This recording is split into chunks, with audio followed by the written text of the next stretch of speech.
The Path of the Masters, Chapter 1, The Noble Birthright of Man. Judging purely from the trend of present-day events, noting the deep undercurrents of thought, religious, philosophical, scientific, it is the opinion of this writer that within 3 centuries from now, the science of the masters will prevail over the whole world.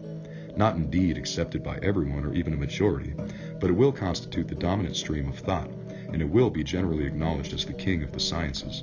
By that time, a high ethical standard of conduct will be adopted everywhere, as a wholesome reaction from the present chaos in morals and standards. This will come about by a universal increase in knowledge and an enlightened conscience. At that time, the best there is in all systems of religion and philosophy will be separated from the worthless as wheat from the chaff, and a new social order will be established upon the foundation of rational and scientific demonstration. As flowers and fruit adorn and glorify the plant, so upon this new intellectual, ethical, and social foundation, a great spiritual evolution will take place. This spiritual quickening will not be caused by the new social order, but will itself become the fountainhead of the new order. Spirituality is not the flower or the fruit of ethics and of social reconstruction, but sound ethics and a just social order are good soil, out of which spirituality may spring up when vitalized by the showers of living water. It will be the function of the masters and their spiritual science to supply those living waters by connecting men with the audible life stream. This is the age of the intellect, but we are approaching the dawn of the age of the spirit. The spiritual evolution will then be explained in terms of the science of the masters. Is this a bold assumption? We think not. It is a rational calculation. This is the age of science, at least its beginning, for even science will merge its supreme glory in that age when spirit shall be enthroned. Soul and intellect should sit side by side upon the throne of world empire. Theological speculation is dead, or is about to breathe its last. Even the most religious care but little for dogma and metaphysical dissertations. They are searching for reality, for something solid upon which to rest their tired feet. They are looking for reality in the realms of religion and spiritual, just as surely as they are looking for it in agriculture and trade. The scientific spirit must eventually lead mankind to adopt the scientific method in religion. And there is but one scientific method in religion. There never has been but one. There never can be but one. That is the method of nature, the method of the masters. There is but one universal God, and there has been but one way to approach him, and that is the method established by the Creator himself. This method cannot be altered or substituted by man. There will be congestions and fevers when the bloodstreams of the nation will become impure. There will be years of stagnation and decades of intense activity. There will be moments of wild delirium.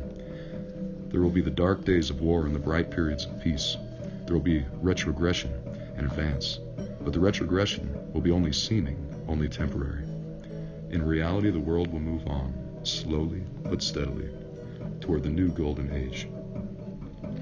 Of course, that new Sat Yuga is yet many millenniums distant, but the darkest days of this Kal Yuga, the Iron Age, have already passed.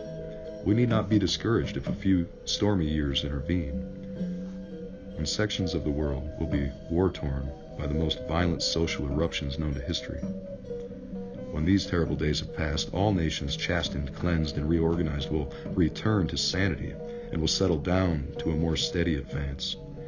Only by bitter experience can man learn the folly of fratridical strife. It is utterly unthinkable that men will go on committing suicide by wholesale slaughter, even under the sway of mob psychology. When the happy days of sound sense and scientific reconstruction shall dawn, the human race shall move with quickened pace toward the era of light. In that new civilization, the spiritual science of the masters will be the guiding star. In truth, this great science will be, and is now, the fountain source of all world civilization. Only the world doesn't know it. But this science will come into its own by a general recognition when men shall become sufficiently awakened to profit by it. Nothing which is written here is to be construed as a prophecy. It is only an expression of the author's private convictions based upon a careful study of history and the obvious trend of present-day events. It is believed that these convictions are shattered by a great number of men who have studied the situation. One thing we must not forget: the supreme will must prevail in world affairs. We need not worry. The whole world cannot go to the devil because the Infinite One is guiding its destinies. Nations and individuals are still rushing about trying to sell their birthright for a mess of pottage. They're so eager to achieve sense gratification. They know not their true inheritance. They go on digging in the earth for worms when gold and diamonds lie under their doorsteps.